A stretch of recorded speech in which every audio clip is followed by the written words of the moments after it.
Today we're going to be talking about project planning, how to do it, why it's important, and how to do it well. You might as well be walking on the sun.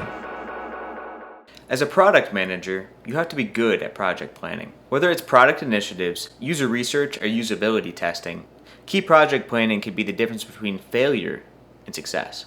Not only will a product manager be planning projects, but they will be managing and running them as well. But don't get project management mixed up with product management. Huge difference. So why is project planning important? A project is defined as a group of individuals who work together towards a common goal, who share responsibility for the outcomes. Now, a plan is like a path that the team will take to go to a desired outcome. Without a plan, a team's just like a sailboat without a rudder. Teammates won't know what they're supposed to do, when they're supposed to do it, and what the big vision of the entire project is going to look like. Needless to say, it's very important if you want a project to run successfully. So, how are we supposed to plan for a project?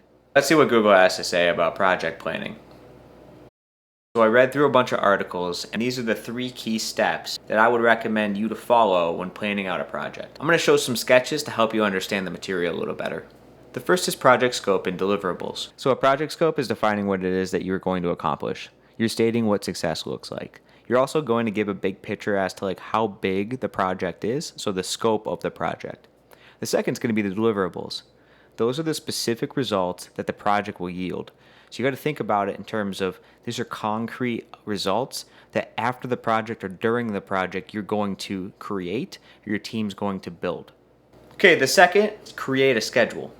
Not only do you have to explain what you're trying to accomplish, but you have to set a time frame for when it needs to be completed by. Let's not forget about milestones. So milestones are established so that you can break your project's progress down into bite-sized chunks.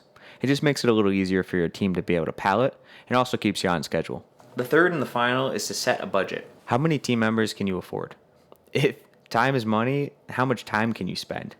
You need to make sure that you don't spend too much money on your project, or it may not reap the return on investment that you're looking for. So if you want to learn a bit more, I'm going to actually put a link in the bio of the video. So feel free to just scroll down and then you can link out to the ones that I read. Okay, so that's the 3 steps that you need to take to plan for a project, but I wanted to give you my personal bent on how to do it really well. The first thing I'd recommend is for you to use a project management software.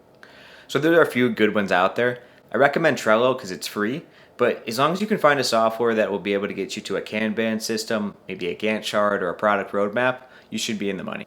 So the reason why I like them is because they help keep all the details in one place, and they're really good if you're working with a remote team.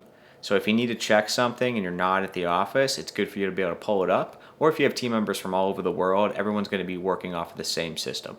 I also added some links below for some of the best product management softwares.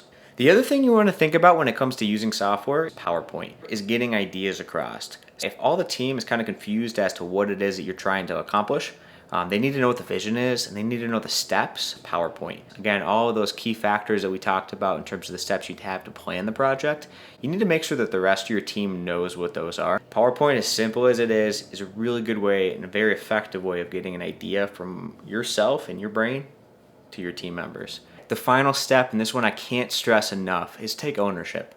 There's so many times when I have been on the job or I've worked with a group or a team when the person that's running point or driving the meeting doesn't take ownership for it. And what I mean by that is you got to take ownership for the outcome. Think about it. The outcome or the result is a kind of a reflection of yourself if you're driving the project.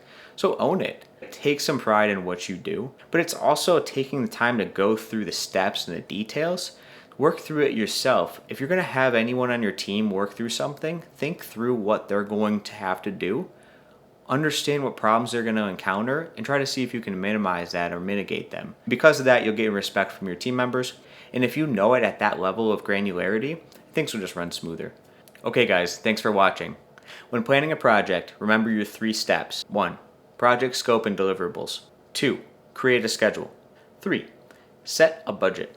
And if you're really trying to do a good job, remember, use software. Project management software, PowerPoint for visions.